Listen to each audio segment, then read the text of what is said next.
성도 여러분 안녕하세요. 반갑습니다. 기하국된 안식일 성전을 찾으신 성도님들을 주님의 이름으로 환영합니다. 역시 겨울은 추워야 되는데 이 경남 지방에는 이렇게 추운 걸 겪지 못하다가 올해 갑자기 많이 추워지는 것 같습니다. 그리하여서 이 것에 견디질 못하고 감기를 많이 걸리며 고생하는 성도님들과 뜻밖의 사람들이 많이 있는 것 같습니다. 이번 주 감기는 좀 오래 가는 것 같네요. 그래서 아무튼 건강에 유의하시고 항상 하나님의 은혜에 가는 성도님들 되시길 간절히 바랍니다. 오늘의 말씀은 디도서 2장 13절과 14절에 있는 말씀입니다.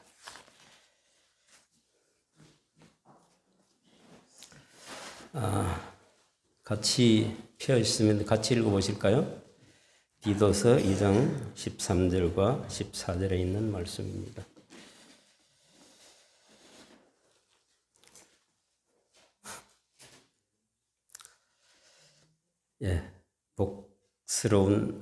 같이 한번 읽으시죠. 복스러운 소망과 우리의 크신 하나님 구주 예수 그리스도의 영광이 나타나심을 기다리게 하셨으니 그가 우리를 대신하여 자신을 주심은 모든 불법에서 우리를 구속하시고 우리를 깨끗하게 하사 선한 일에 열심하는 친백성이 되게 하려 하심이니라. 아멘. 오늘은 주제는 복스러운 소망이라고 정해봤습니다.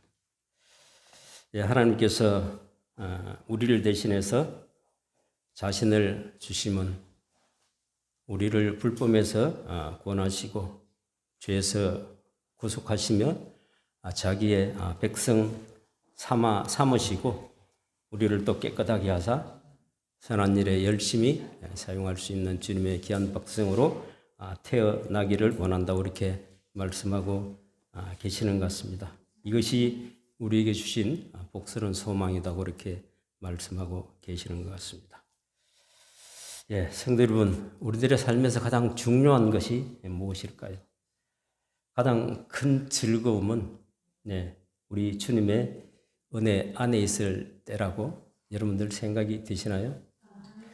주님의 은혜 안에 있을 때 가장 기쁘고 가장 은혜롭고 가장 즐거운 때라고 우리가 느끼며 살아갈 때 우리의 마음이 우리의 생각이 그리고 우리 육신이 그렇게 반응하게 되지 않을까 생각이 됩니다. 우리가 이 땅에 살지만 세상 일에 너무 많은 비중을 두고 살아갈 때에 세상이 우리에게 주는 그 아픔과 고통들이 더 많이 채워져 갈 것입니다. 그렇지만 이 땅에 살면서 우리가 주님께 주시는 가장 큰 즐거움에 우리가 있다면 우리의 삶이 즐겁고 행복하고 아마 기쁘게 우리의 삶을 영위할 수 있지 않을까 그렇게 생각이 됩니다. 이 땅에 사는 많은 사람들이 또 세상 사람들과 그리스도인들까지도 이 마지막 때를 두려워하고 큰 불길한 애감에 살고 있지 않나 생각이 됩니다. 그러나 우리는 그럴 필요가 있나요? 아니면 없나요? 우리가 불길한 애감으로 살아갈 필요가 있습니까? 주님을 구주로 모신 분들은 우리가 불길한 애감으로 살아갈 필요가 없다고 이렇게 말씀을 하고 계시는 것 같습니다. 왜냐하면 여호와의 큰 날, 주님께서 이 땅에 재림하시는 그 날은 하나님의 백성을 구원하시는 그 날이기 때문에 전혀 두려워하고 걱정할 필요가 없다고 그렇게 말씀하고 계시는 것 같습니다. 여러분 이것을 꼭 믿으시기 바랍니다. 믿는 자에게 형통하다고 이렇게 말씀을 하고 계시죠. 이 말씀을 가리켜 이 사건을 가리켜 우리에게 주시는 마지막에 복스러운 소망이라고 이렇게 이야기를 하고 계십니다. 교회 중은 이건 193, 194쪽에 하나님께서 그의 백성이 하늘을 향해 시선을 고정시키며 우리 구주 예수 그리스도의 영광스러운 재림을 고대하기를 바라신다. 세상 사람들의 관심이 잡다한 일에 쏠리지만 우리의 관심은 하늘에 있어야 한다. 우리의 믿음은 하늘 보화의 영광스러운 신비를 향해 계속 치달아야 하고 하늘 성소로부터 나오는 귀하고 거룩한 빛이 마치 예수님의 얼굴 비추이듯 우리의 마음에도 빛나도록 해야 한다. 우리가 보는 대로 세상은 큰 날 직전 혼란하겠지만 그러나 그리스도인들은 그의 하나님과 관계를 가짐으로 이 기간에도 안심할 수 있을 것입니다. 우리의 눈앞에 전개되는 역사의 절정의 사건을 준비하기 위하여 우리는 각자가 해야 할 가장 중요한 것은 예수 그리스도와 영속적인 깊은 관계를 유지하는 삶일 것입니다.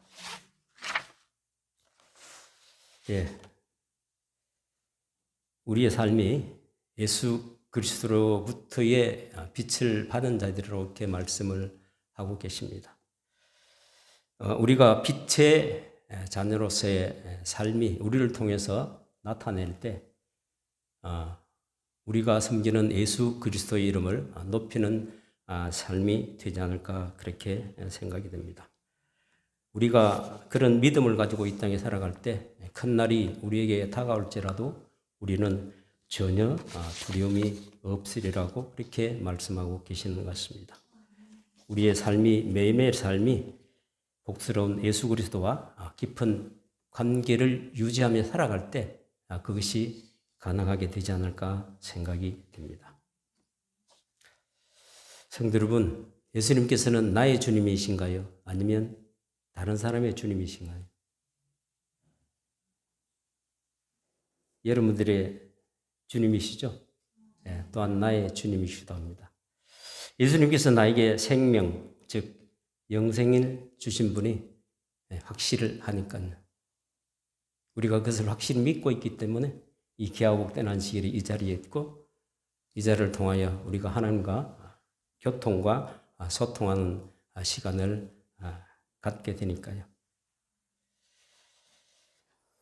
마지막 사건들이 우리에게 다가올 때 예수님을 모시고 있지 않으면 정말로 두려운 일일 것입니다. 왜냐하면 그들은 우리의 구원자이신 주 예수 그리스도와 관계를 맺고 있지 않기 때문에 그렇습니다. 그들은 예수 그리스도의 재림을 두려워할 것이기 때문입니다. 계시록 6장 16절과 17절 말씀에 보면 산과 바위에게 이르되 우리 위에 떨어져 보좌에 앉으신 이의 낯에서와 어린 양의 진노에서 우리를 가리우라. 17절 그들의 진노의 날 큰 날이 이르렀으니 누가 능히 서리요 하더라. 그러나 참된 그리스도인들은 그리스도의 오심의 징조를 보고 평안할 것입니다. 왜냐하면 그날은 우리에게 복된 날이요 구원의 날이기 때문에 그럴 것입니다.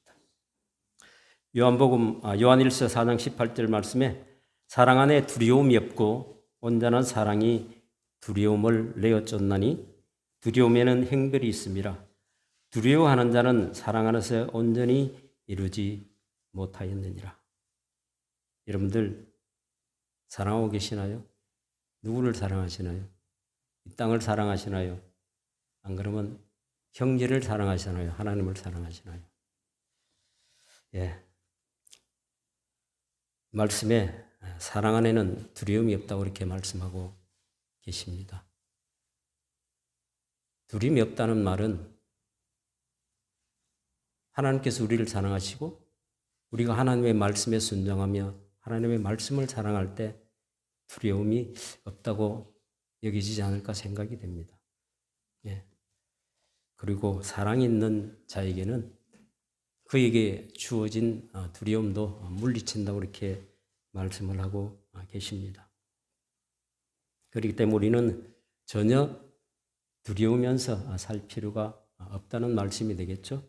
우리에게는 하나님께서 주신 넉넉한 사랑이 있으니까요. 성도 여러분, 주님만이 가져다 둘 평화를 열망하며 우리가 이 세상을 살고 계십니까?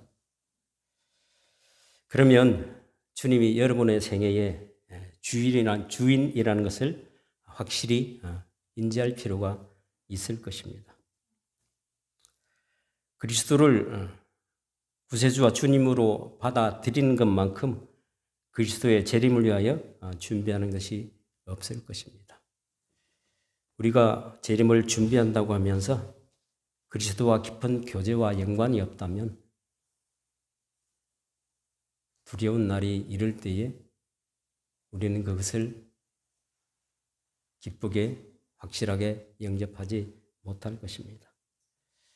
주님과 깊은 관계를 맺은 자만이 그 날이 복스럽고 기쁜 날이 될 것이기 때문입니다. 예수님께서는 우리들의 과거를 불문하고 우리들을 받아주신다고 이렇게 말씀하고 계십니다. 그분은 또한 우리의 모든 죄를 용서하시고 우리 안에 정직한 마음을 창조하시고 우리를 하늘의 평화로 완전히 회복시켜 주실 것이기 때문입니다.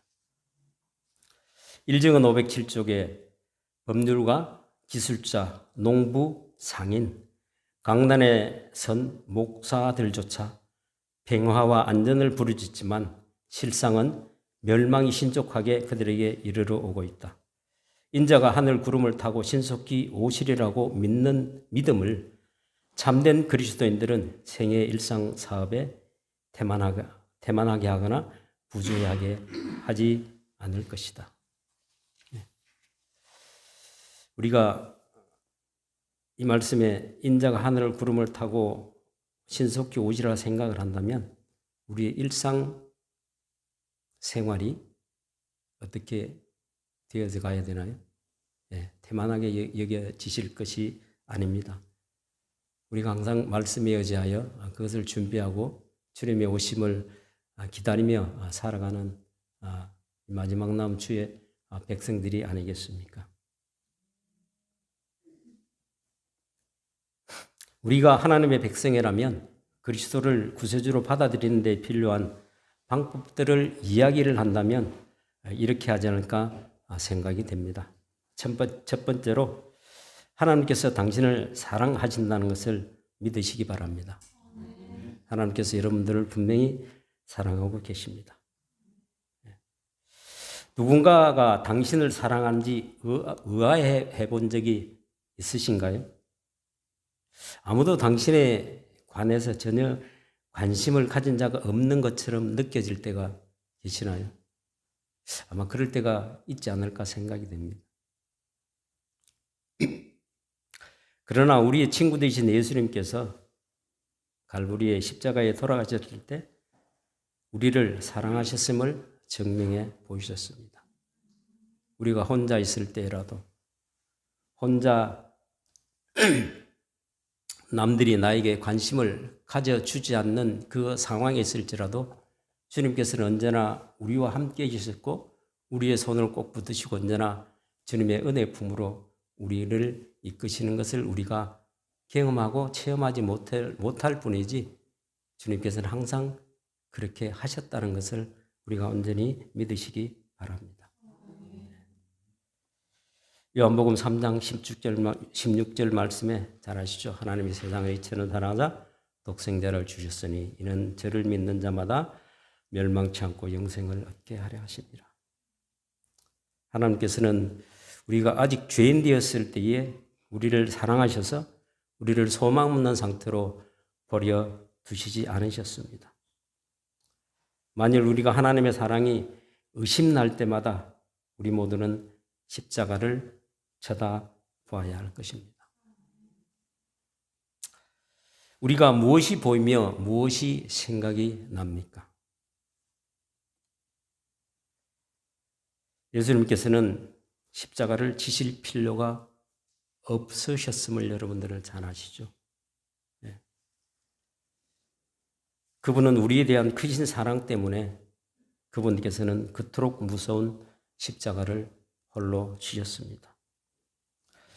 모든 인간의 역사 속에서도 그 사랑을 받을 사람이 우리 중 한 사람일지라도 그분은 오로지 당신을 위하여, 아니 나를 위하여 십자가를 지셨다고 그렇게 말씀을 하고 계십니다.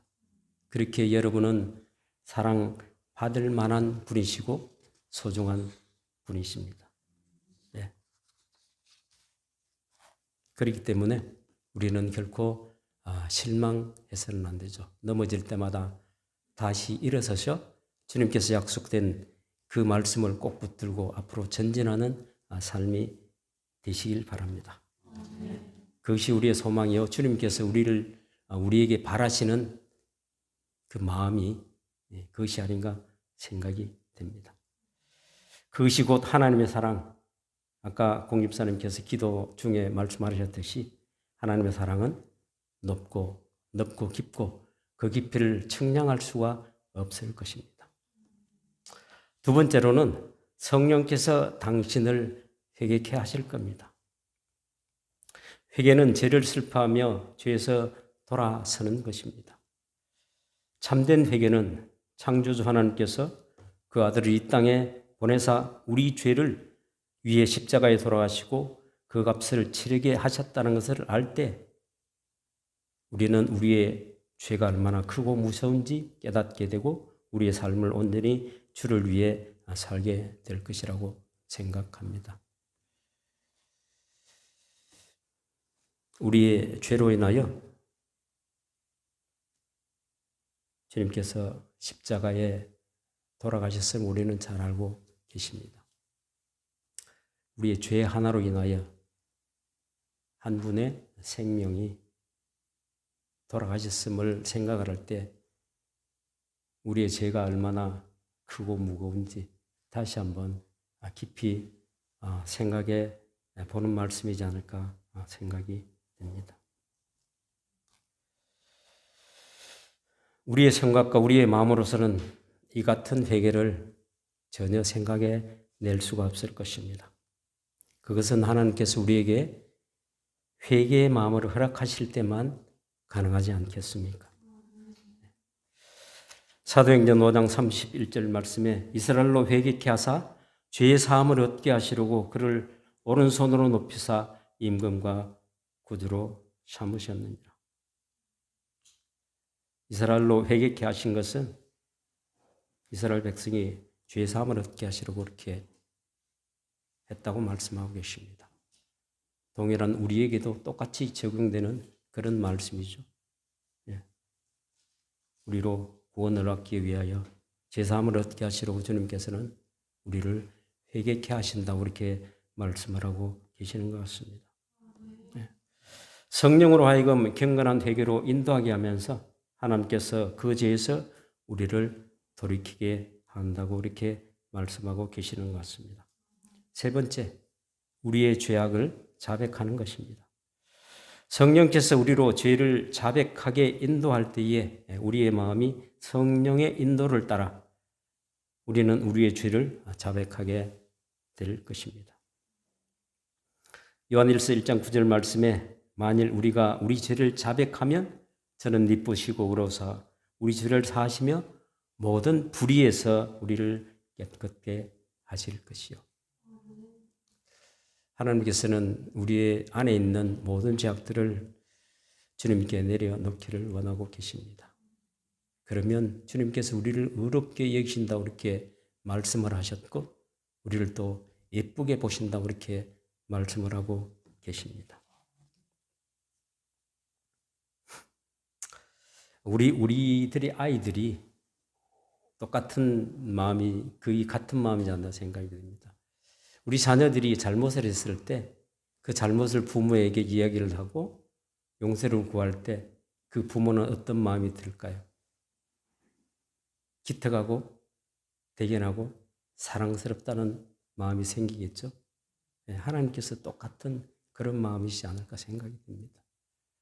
우리가 죄를 지었다고 그 죄를 감추고 쌓고 하면 결코 그 죄는 회개할 수 없을 것입니다. 그럴 때마다 그것을 가지고 아버지 앞에 은혜의 품에 나아가서 그것을 하나씩 하나씩 내려놓을 때 주님께서는 우리를 의롭다 해주시고 미쁘다 해주시고 우리를 사랑스럽게 여기시 않을까 생각이 됩니다. 예. 하나님께서는 우리가 우리의 죄를 자백하면 하나님께서는 우리의 죄악들을 용서하신다고 말씀하셨습니다. 우리의 죄가 주홍같이 붉을지라도 양털같이 깨끗하게 해주신다고 그렇게 말씀하고 계시지 않습니까? 또한 그리스도께서 우리의 죄악을 용서해 주실 뿐만 아니라 주님께서는 우리를 회복시키며 모든 불의에서 우리를 깨끗하게 해 주실 것을 확실히 믿게 되시길 간절히 바랍니다. 네 번째는 우리의 생애 속에 예수님을 초청해야 됩니다. 우리들 각자가 주님을 위하여 우리의 삶을 주님께 드리기로 결정하는 순간 주님은 우리의 생활이 우리의 삶에 들어오셔서 우리의 삶을 주장하여 주시리라는 믿음을 가지시기 바랍니다. 예수님께서 행하시는 모든 것은 계시록 3장 20절 말씀 볼지어다 내가 문 밖에서 두드리노니 누구든지 내 음성을 듣고 문을 열면 내가 그에게로 들어가 그로 더불어 먹고 그는 나로 더불어 먹으리라고 말씀하고 계시죠. 주님께서는 문 밖에 서셔서 우리의 마음의 문이 열기를 항상 기다리고 계십니다. 우리의 마음의 문을 두드리고 계십니다. 그 문을 열 수 있는 것은 주님도 아닙니다. 내가 그 문을 열 때 그것이 가능합니다. 우리가 그 문을 열고 주님을 내 마음에 모셨을 때 주님께서 나의 삶을 대신 살아주실 것입니다. 우리는 우리의 닫힌 마음의 문을 열고 그분을 우리의 심령 안에 모셔드려야 합니다. 우리가 그런 선택을 할 때 주님께서는 우리에게 들어오셔서 우리와 사시겠다고 말씀에 약속하고 계십니다. 우리는 우리의 생애의 가장 큰 체험을 통하여 우리는 뭐를 좋아하며 우리의 생애에 가장 특별한 초대를 주님께 고백해야 합니다. 오늘도 주님께서는 우리를 초대하고 계십니다. 여러분들은 그 초대에 응하여 이 귀하고 다른 시일 성전을 찾았고 그 초대에 우리는 응하여서 이곳에 앉아있게 됐고 여러분들의 심령을 두드릴 때에 여러분들을 그 문을 여셔서 이곳에 와 계신 것이라 믿게 되시길 간절히 바랍니다. 어떤 고백을 해야 되느냐? 주님, 나는 죄인입니다. 나는 주님을 늘 실망시키며 살아갑니다. 그러나 주님께서는 나를 한 번도 실망시키지 아니하였습니다. 나는 지금 당장 주님께서 나의 마음에 오시기를 초청합니다. 나의 죄를 용서해 주시고 그리스도 안에서 새 생명과 평안을 허락하여 주실 바랍니다. 우리의 삶에서 매일매일 이런 삶의 고백이 터져나올 때 큰 즐거움과 기쁨이 우리의 심령 가운데 충만하여 질 것입니다. 우리는 주님의 은혜 안에서 새 사람이 되었습니다. 그분께서 우리의 생애를 온전히 주장해 주실 것입니다.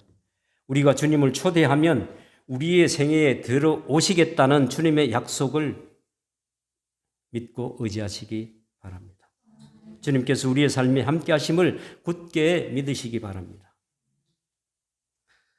마가복음 11장 24절 말씀에 그러므로 내가 너희에게 말하노니 무엇이든지 기도하고 구하는 것은 받은 줄로 믿으라. 그리하면 너희에게 그대로 되리라.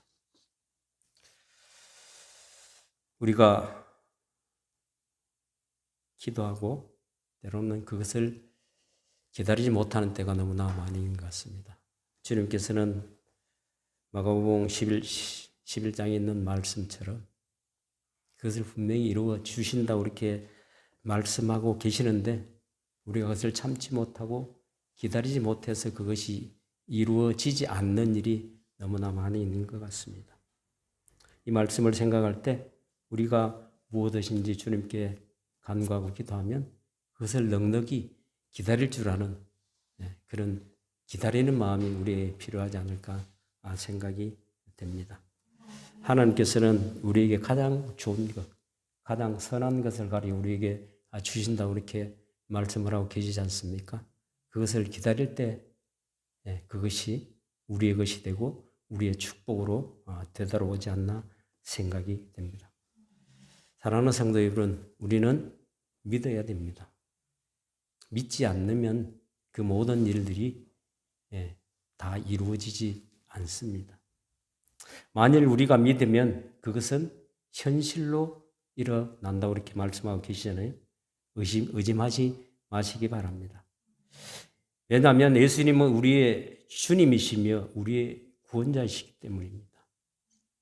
우리는 또한 하나님의 백성이며 하나님의 자녀입니다.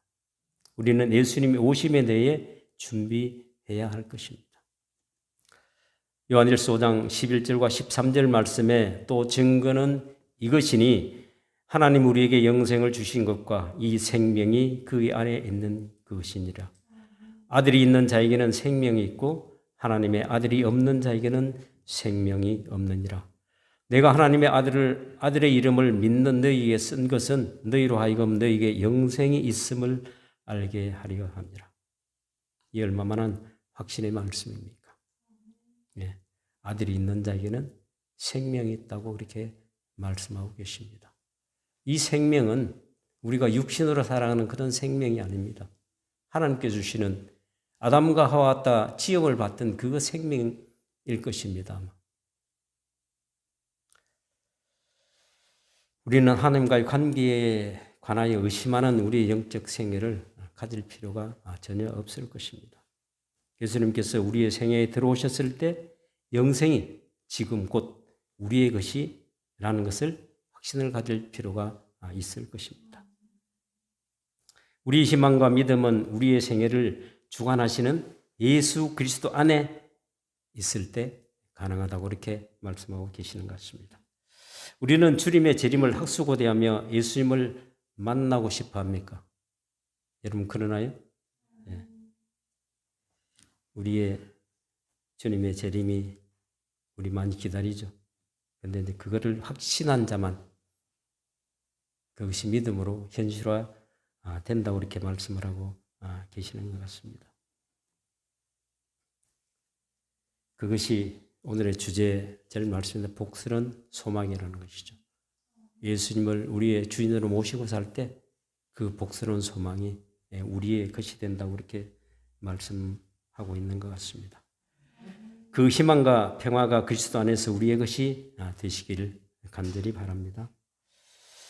예수 그리스도를 우리의 개인의 구세주요 주님으로 모셨다면 지금 우리가 그분과 더불어 깊고 지속적인 관계를 유지하는 것이 매우 중요하겠죠.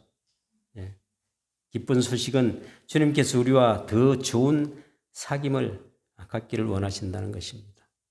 주님께서는 우리와 더 좋은 사귐. 주님은 우리가 하나님에 대해 알기를 원할 뿐만 아니라 하나님께서 우리에 대하여 더 알아가기를 원하실 것입니다. 주님은 관계의 하나님이십니다. 관계의 기본은 경청하는 것입니다. 우리가 항상 말하는 사람과 깊은 관계를 가지는 것은 어려울 때도 있습니다.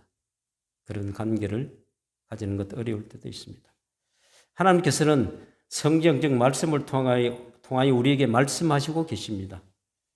그것을 알기에 그리스도인들은 매일의 삶에서 말씀을 위하여 시간을 가질 필요가 있습니다. 이것이 하나님의 말씀을 경청하는 것입니다. 관계의 두 번째 요소는 통화, 즉 대화입니다.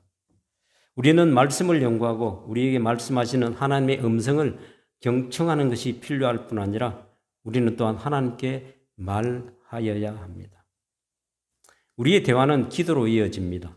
참된 기도는 형식적인 언어에 있지 아니하고 마음에서 우러나는 직접적인 우리의 바람이 아니겠습니까?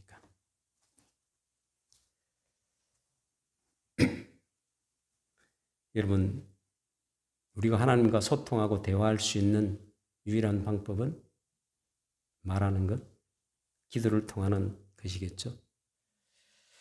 기도는 우주에 무한하신 하나님과 더불어 직접 소통하는 방법일 것입니다.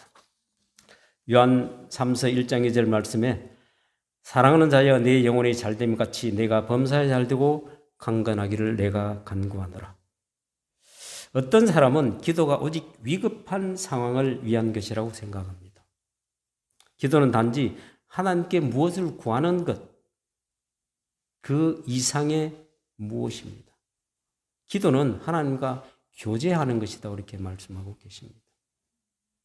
우리가 하나님과 교제할 수 있는 방법은 말씀도 있지만 하나님과 교제할 수 있는 것은 우리가 매일매일 몇 시간 몇 초마다 하나님과 기도하는 것, 그것이 하나님과 교제할 수 있는 방법이라고 이렇게 말씀하고 계시는 것입니다. 기도는 하나님과 의사소통하는 것이며 하나님과 함께하는 것입니다.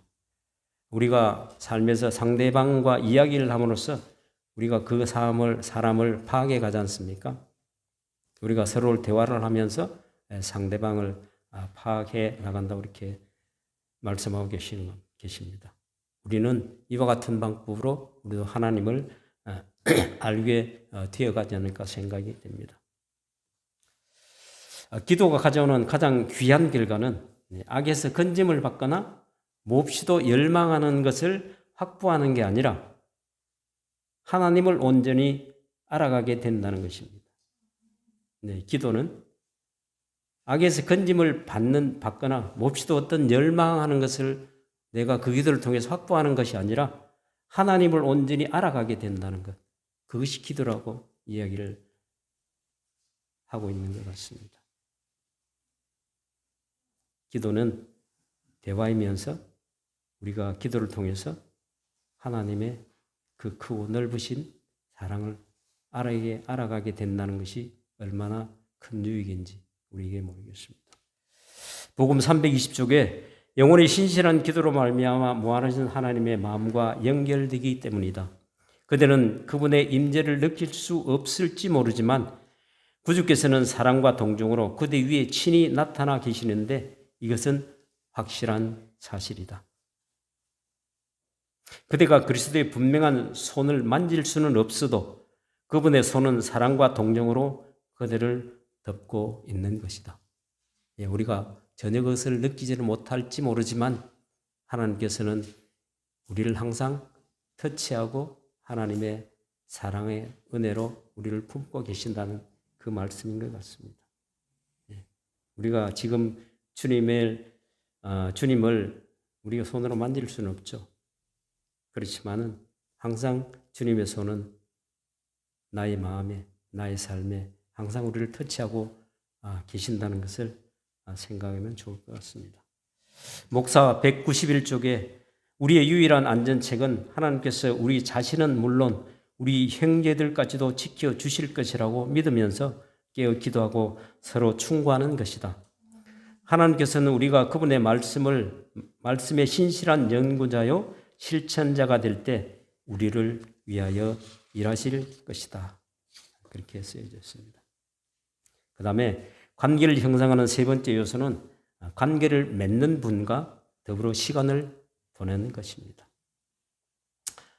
우리는 하나님과 소통을 갖기 위하여 우리는 매일 성경 연구, 기도 그리고 명상을 위하여 매일 시간을 떼어 놓아야 합니다.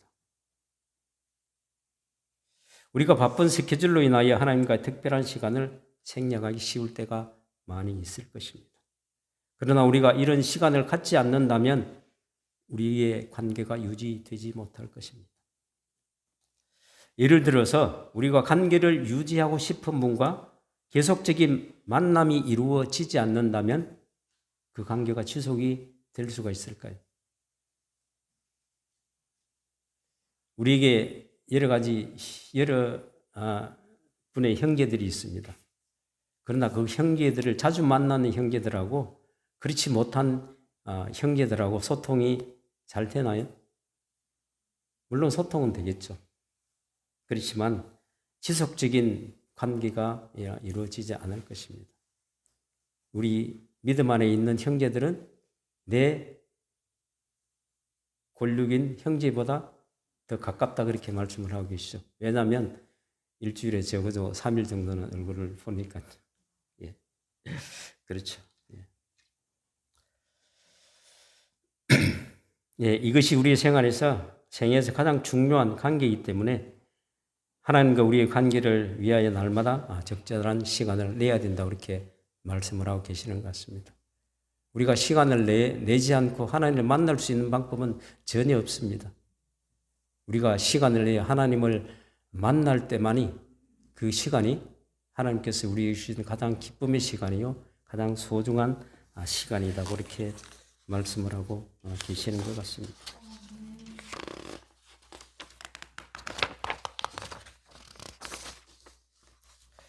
교회증언 1권 276쪽에 마지막 때의 위기에서 그리스도인이라고 공언하면서 겸손과 극기에 모범되시는 분을 본받지 않는 자들은 원수의 대례에 스스로를 놓게 된다. 원수는 그들을 자기 백성으로 간주하고 그들을 그의 백성 중 어떤 사람이 하는 것처럼 그를 위하여 중요한 역할을 담당하게 된다. 왜냐하면 그들은 살았다는 이름을 가지고 있으나 실상은 죽었기 때문이다. 그들이 그리스도인이라고 공언을 하지 않았으면 그들의 모본은 배척되었을 것인데 다른 사람들이 그들을 모본으로 삼아 그들을 따름으로써 하늘을 잃어버리게 된다라고 이렇게 말씀을 하고 계십니다.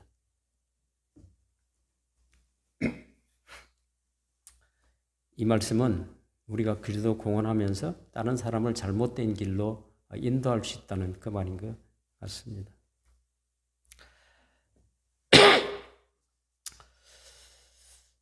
이 마지막 때에 안식일을 형식적으로 지키는 많은 사람들은 마지막 때에 사단의 기만에 많이 휩쓸려 나간다고 이렇게 말씀하고 계십니다. 만일 우리가 우리의 관계에서 우리의 삶에서 하나님과 우리의 관계를 세우기 위하여 그 시간을 사용하지 않는다면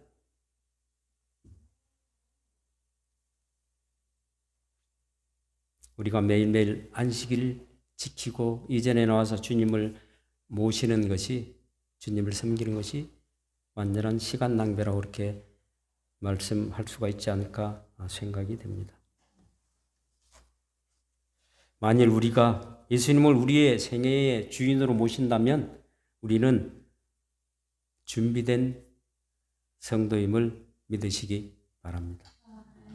그리하면 우리의 모든 성도들이 주 예수 그리스도의 곧 오심이 복스럽고 영광스러운 사건이 될 것입니다.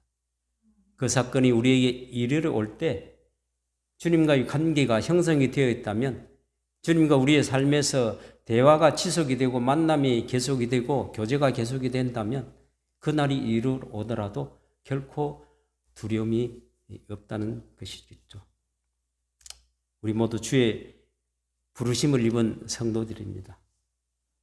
그렇기 때문에 우리가 간절히 바라는 주님의 재림이 그날이 될 때 영광스러운 그 이름이 불려져서 공중에 떠올림을 받는 아름다운 성도님들 되시길 간절히 바라면서 오늘의 말씀을 마치도록 하겠습니다. 감사합니다.